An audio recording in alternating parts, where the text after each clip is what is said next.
Let's widen this discussion a little further and get some analysis on that. I'm joined here in studio by Aly Khan Satchu, the Chief Executive Officer at the Rich Management. Aly Khan, thank you very much for joining us here. This is a rather sudden move, the U.S. President inviting some 47 African leaders to the U.S. this year.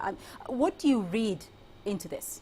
I read a number of things. I think in his first term, President Obama could not afford to be too deeply engaged with Africa. He had to be seen as a U.S. president of the USA. He was coming out of that bad recession. It wouldn't have played well domestically if he was spending his time in Africa.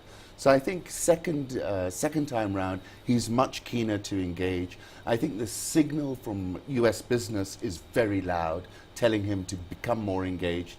I think also it's in reaction, obviously, to China's move on Africa, which is now more than a decade long. Lots of interest in Africa seen by Abe's visit recently.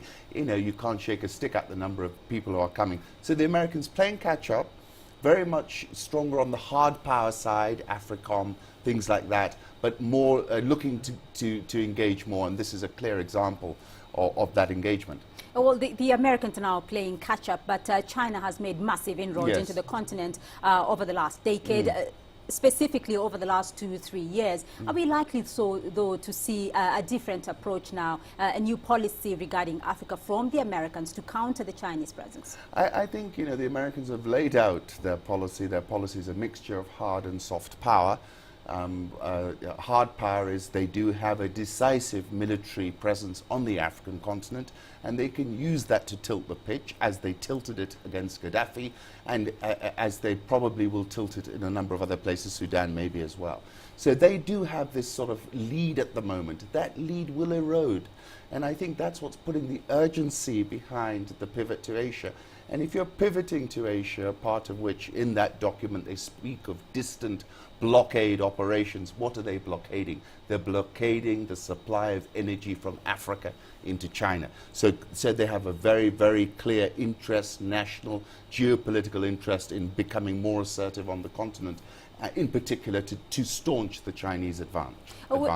Let's look briefly, though, at the list of delegates here. Yes. And a surprise inclusion there, of course, of Kenya's President Uhuru Kenyatta, particularly since the American government had made some strong statements regarding, the past election and the president's case at the ICC. Is that a surprise? So Johnny Carson's comments last year when he said choices have consequences tipped the election in the president's favor. That's a fact. I think a lot of people in Kenya thought he'd walked over the mark that was acceptable, and I think the president snagged a lot of votes and propelled him to victory in part because of that.